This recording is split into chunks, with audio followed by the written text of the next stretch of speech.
Personal experience. तो मेरे साथ आप इस वीडियो में बने रहें। दोस्तों, अगर आप दिल्ली की तरफ से आ रहे हैं तो आप खजुराहो कुरुक्षेत्र वाली जो ट्रेन है उससे आप आ सकते हैं। इसका नाम गीता जयंती है, जो कि कुरुक्षेत्र से चलती है और खजुराहो इसका लास्ट स्टेशन है। दोस्तों, छतरपुर से और खजुराहो से बागेश्वर धाम के लिए स्टेशन के बाहर से आपको सीधे ऑटो मिल जाता है, जो 50 रुपए पर पर्सन लेता है और जो है बहुत सारी सवारी बिठा के ले जाते हैं और आपको बिल्कुल बागेश्वर धाम के मेन मंदिर पे ही छोड़ेंगे। तो जितनी भी आपको ये भीड़ दिख रही है सब ये कहा जाएगी बागेश्वर धाम। तो चलिए, हमने ऑटो कर लिया है जो हमसे चार्ज करेगी 50 रुपए। तो फ्रेंड्स, अब हम लोग निकल चुके हैं बागेश्वर धाम के लिए और छतरपुर और खजुराहो का जो रास्ते का आने का पूरा सफर था वो बहुत ही ज्यादा ब्यूटीफुल था, बहुत ही ज्यादा नेचुरल था, बहुत ही अच्छा है और रोड एकदम बिल्कुल नीट एंड क्लीन है और बहुत ही अच्छी रोड बनी हुई है। तो आपको यहाँ आने में तो कोई दिक्कत नहीं होगी।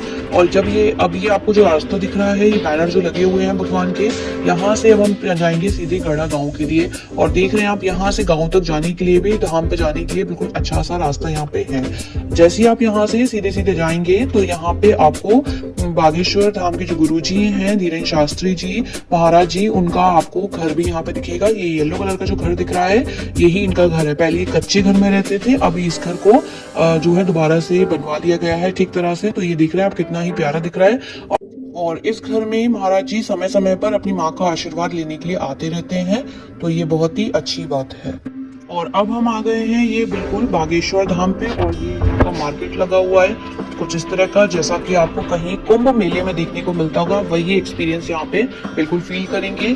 और यहाँ पे बहुत सारी शॉप्स बनी हुई हैं। ये हमको एक भैया मिले हैं जो हमको बता रहे हैं कि आप इनके जो रूम है वहाँ पे रह सकते हैं। यहाँ पे छोटे छोटे पंडाल टाइप के लगाए गए हैं। यहाँ पे आपको रुकने की, ठहरने की बहुत अच्छी व्यवस्था है।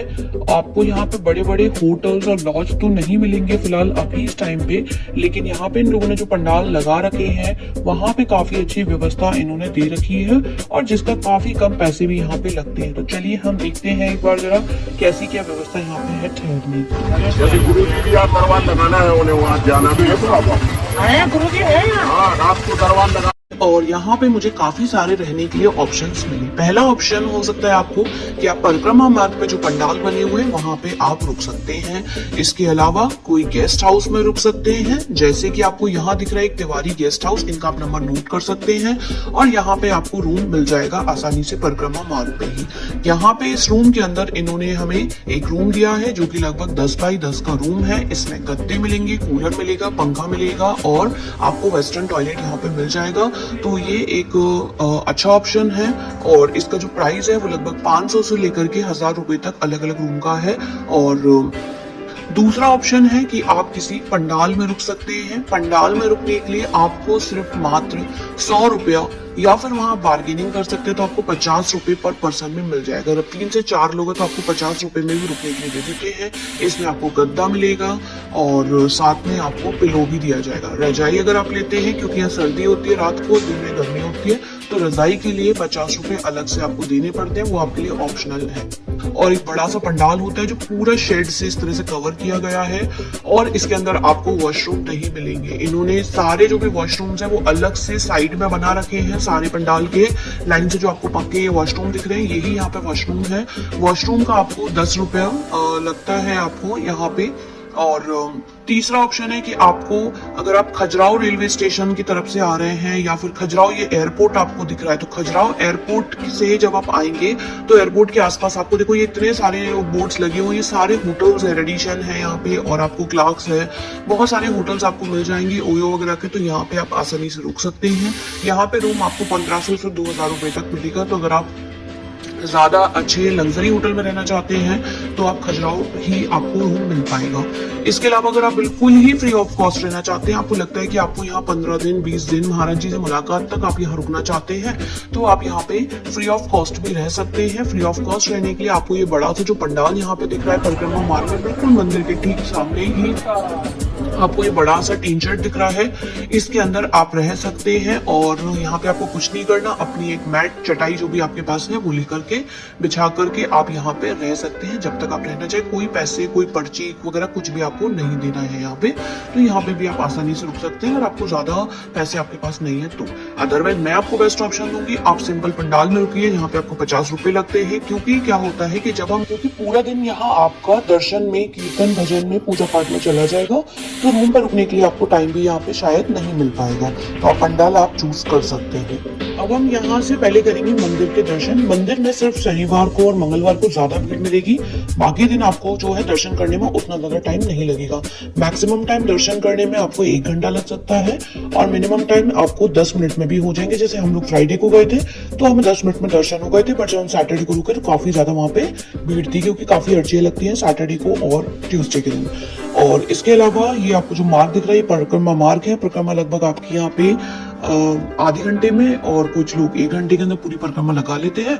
ऐसे आपकी मर्जी है, 5, 7, 11, 21 जितनी परिक्रमा लगाना चाहे उतनी परिक्रमा आप लगा सकते हैं एक दिन में। जितनी बार आप जब आए तब आप लगा सकते हैं। तो ये जो रास्ता जा रहा है ये हमारे मंदिर के लिए जा रहा है। मैनेजमेंट काफी अच्छा है, धक्का धुक्की भीड़ भाड़, आपको मंदिर तक दर्शन करने के लिए बिल्कुल भी नहीं दिक्कत होगी। लेकिन अगर आप महाराज जी से जब मिलने जाएंगे तो भयंकर वाली भीड़ होती है, वहां हो सकता है कि आप फंस के भी रह जाए, तो आप अपनी पानी की बोतल अपने साथ उस टाइम बिल्कुल भी रखिए। तो अब दोस्तों आप लोग अपनी अर्जी यहाँ पे भी बांध सकते हैं। अर्जियां यहाँ पे 3 तरह से बांधी जाती है। नारियल के कपड़े, नारियल जो है वो कपड़े में रहता है जिसमें लाल कपड़ा और आपका पीला कपड़ा और काला कपड़ा होता है, जिनका अलग अलग मतलब है। जैसे लाल कपड़ा है आपका जो बीमारी वगैरह के लिए, अगर आप अपनी अर्जी लगा रहे हैं तो लाल कपड़ा आपका चलता है। अगर शादी ब्याह के लिए होता है तो फिर आपको शायद उसमें पीला कपड़ा होता है, और भूत प्रेत वगैरह वाला कोई संकट है तो फिर उसमें काला कपड़ा होता है। एक बार आप यहाँ पे जानकारी और लेते, जिससे भी आप खरीदे वो आपको इन डिटेल समझा देंगे इसमें लॉन्ग वगैरह क्या क्या आपका इंक्लूड रहता है अर्जी के अंदर। तो अर्जी आप कहीं पे भी तरह से बांध सकते हैं, भगवान के दर्शन करने के बाद भी आप बांध सकते हैं, जैसे आपको कंफर्टेबल हो उसमें।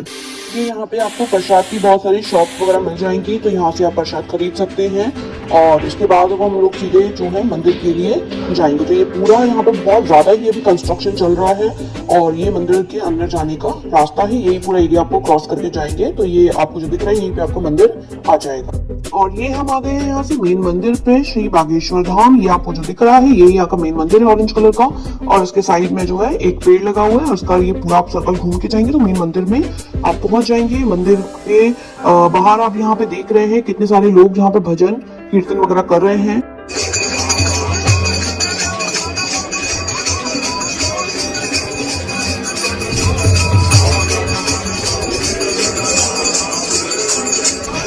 यहाँ पे बैठ के हनुमान चालीसा भी पढ़ सकते हैं। बहुत सारे लोग यहाँ पे हनुमान चालीसा पढ़ रहे हैं, कोई मेडिटेशन यहाँ बैठ के कर रहा है। तो आप यहाँ पे बहुत ही जो है ना पीसफुल यहाँ पे फील करेंगे, बहुत ही शांति आपके मन को यहाँ पे मिलेगी। तो आप लोग भी यहाँ पे कुछ देर तक विश्राम कर सकते हैं। काफी खुला खुला यहाँ पे एरिया है। ये यहाँ की यज्ञशाला है जो कि मंदिर के जस्ट नीचे ही बनी हुई है, एंट्रेंस पे ही। और यहाँ पे जो है वो हवन वगैरह होते हैं, बहुत सारे हवन कुंड अलग अलग शेप्स के बने हुए हैं। ये आंटी इसको पूरा लेप रही हैं और बता रही हैं कि इसको टाइम टाइम पे हर दिन इनको उस तरह से यहाँ पे लेपा जाता है गोबर से। तो आप इस यज्ञशाला की भी यहाँ पे परिक्रमा लगा सकते हैं, यहाँ पे भी अपनी अर्जी वगैरह बांध सकते हैं। और अब हम लोग यहाँ पे शाम की आरती में भी शामिल हुए। शाम को 7 बजे के लगभग यहाँ पे आरती होती है जो 40 मिनट तक लगभग चलती है, और बहुत ही बेहतरीन, बहुत ही सुंदर आरती होती है। इतनी ज्यादा पॉजिटिव आप यहाँ पे फील करेंगे, पॉजिटिव वाइब्स आपको आएंगी और आपको एक अलग ही एनर्जी अपने अंदर फील होती हुई दिखेगी। तो आप इस आरती को एक बार जरूर यहाँ पे देखें और भगवान से बहुत सारा आशीर्वाद लें। आपको जो भी प्रॉब्लम है आप अपने मन से उनको बता दीजिए, तो आपके संकट बहुत जल्दी, संकट मोचन हनुमान जो है बहुत जल्दी दूर कर देंगे।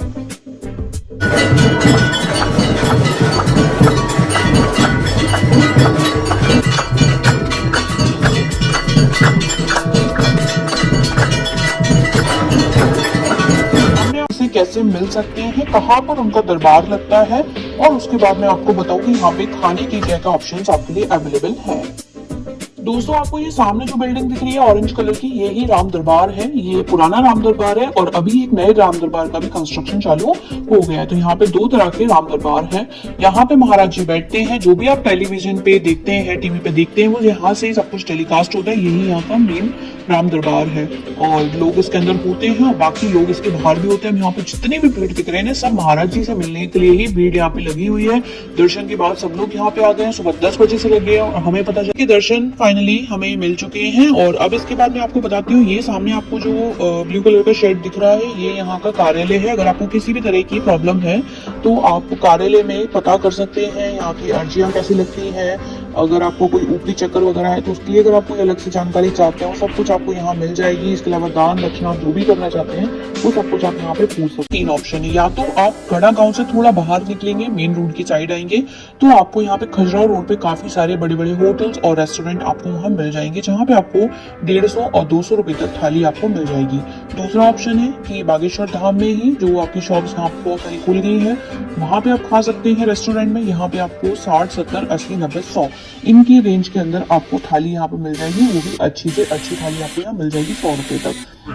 क्या क्या है उसमें? इसमें 2 प्रकार की सब्जी, दाल फ्राई, चावल, रोटी, सलाद, चटनी। रोटी कैसी वाली है, तंदूरी या सादा?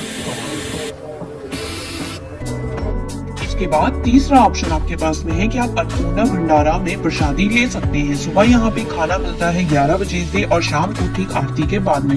खाना बहुत ही साधारण सा होता है, सिंपल सा। आज यहाँ पे खिचड़ी, आलू की सब्जी और रोटी बनी है जो काफी ज्यादा स्वादिष्ट है। तो आप यहाँ पे प्रसादी ग्रहण करें। अब बस आपको एक प्लेट लेना है जो कि यहाँ पे आपको मिलेगी और उसको लेकर के आप बैठ जाए, आपको वहाँ भोजन प्राप्त आपको हो जाएगा। उसके बाद आप अपनी प्लेट वगैरह को साफ करके अच्छे से यहाँ पे रखेंगे।